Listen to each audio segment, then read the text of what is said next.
We start with the intensifying conflict between Israel and Syria.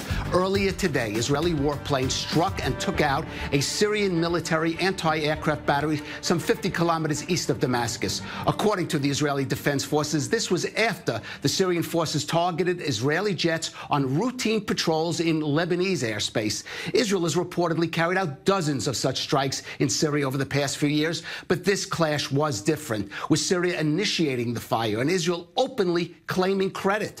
The first such public announcement since a similar incident last March, and the first time that acknowledgement came in real time right after the attack occurred. The IDF also said the Russians were notified of the airstrike, which came just as Russian Defense Minister Sergei Shoigu arrived in Israel for official talks. Syria's Assad government warned there would be serious consequences for the airstrike. Here's what Israeli Prime Minister Benjamin Netanyahu had to say. Our policy is clear. We hurt those who try to hurt us. They tried today to attack our planes. This is unacceptable. The Israel Air Force acted swiftly and destroyed what needed to be destroyed. We will continue to act as necessary to defend Israel's security. Well, for more, we are joined in the studio by Amir Oren, the security and diplomatic analyst for the Haaretz Daily, and Reserves Brigadier General Ephraim Segoli, head of the research center at the Fisher Institute for Air and Space Strategic Studies. Amir, Syria initiated this apparently. Why now? Today is October 16th, 31 years to the day since Ron Arad was captured in Lebanon. On another flight, this was a self-inflicted incident. Nobody shot down the plane. But nevertheless, Israel has taken precautions. When it flies over Lebanon, it does not intrude on sovereign Syrian airspace. So why did Syria take this now? Well, one has to get into Bashar Assad's mind. If he gave the order to the air defense officers, which we don't know, but apparently he has gotten the upper hand in the civil war. ISIS is on the ropes. The Russians are supporting him. He feels much bolder than in years past.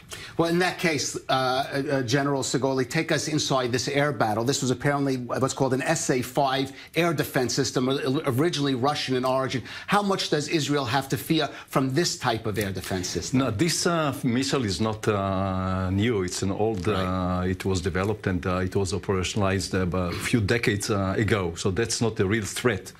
It was launched from a long distance, and it was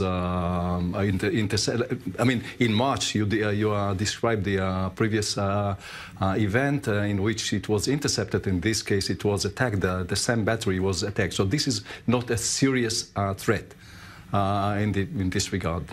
Amir, Israel wasting no time in this instance to quickly announce that it had carried out the strike. The first time it ever did it so quickly. That incident in March was only after apparently the Syrian missiles entered Israeli airspace, and it had to. Right. Why did Israel rush to make that announcement? Several points here. First of all, the Israeli Air Force, of which General Segoli was and he's still a member, takes very seriously every sortie. There is no administrative flight. Even if you go on a reconnaissance flight in Lebanon, you will consider it a combat flight, and you take all precautions, which is why the planes were not hit by the missile. Secondly, the battery was hit quite quickly after that, which means that the Israeli Air Force was prepared for such an eventuality, and it was pre-authorized to attack it. Now, regarding the announcement, apparently Israel decided that the long-held policy of sitting silently after any operation for fear that Assad will retaliate is now showing too much weakness. And Israel wanted to show that it does not fear retaliation by Assad. It may go out and announce its raids not always, but this is again the first time in 14 years. In 2003, Israel, the Israeli Air Force, attacked Palestinian targets in a place called En Haseb, not far from Damascus. Right after that, Assad threatened to retaliate from now on, and that was when Israel stopped announcing its raids. So now apparently a reassessment has been enforced. If I may add, the campaign, the Syrian campaign against the rebels is towards the end. Assad will win. And the whole system is now being rearranged, and each side wants to define the new rules of the game. So that's why, I guess, Israel decided to declare that we did it in order to signal that we will not tolerate any such event in the past.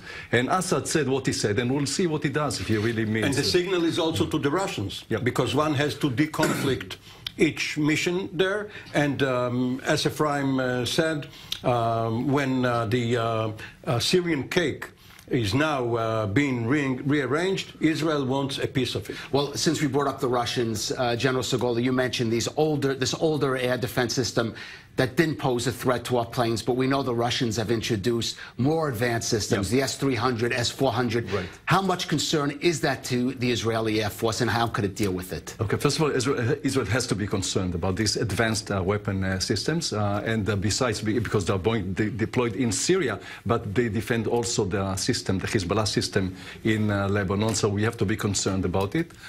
We have answers. The F-35 that we have received recently might be the answer in order to address it, but again, it's a real challenge. The Israeli Air Force has been training with certain air forces in Europe, which also have this surface-to-air missile, the S-300, and obviously it knows how to handle such a threat, both electronically as well as kinetically. And do you feel, General Segala, that Russia will accept this new reality indefinitely of allowing Israel simply to strike at its ally? Look, the system is so complicated, and I think that no one can anticipate what can happen, what will be the Russian event. I mean, just imagine, in fact, it is landing here, and we inform him that we just attacked a Syrian battery, which is made by Russians. So it's also something that we have to take to be concerned about, that we are destroying Russian equipment. I cannot tell you what will be the Russian as the general says, not perhaps a little bit of a one-upsmanship, if not a slap in the face to the Russian defense minister? Not really. We are fortunate that the Israeli Air Force is so proficient defensively as well as offensively, because had it not been so efficient, and it wasn't 34 years ago, when the SA-5 was introduced around Damascus, and then at that time it could have intercepted each flight, even over Ben Gurion Airport. But had it not been so, the Israeli Air Force would have had to preempt, to strike first. Now it has the leisure of waiting for the missile to be launched, foil the attack, and then the political echelons have to decide whether to strike back. Okay, gentlemen, I think... I didn't say that it was a slap on the face. I said that we cannot predict... No, I said that. I understand. You said it, yeah. But obviously a new reality and the risk for escalation, a risk of greater escalation here, perhaps. Reserve Brigadier General Ephraim Segala, Amir Oren, pleasure as always. Thanks for joining us.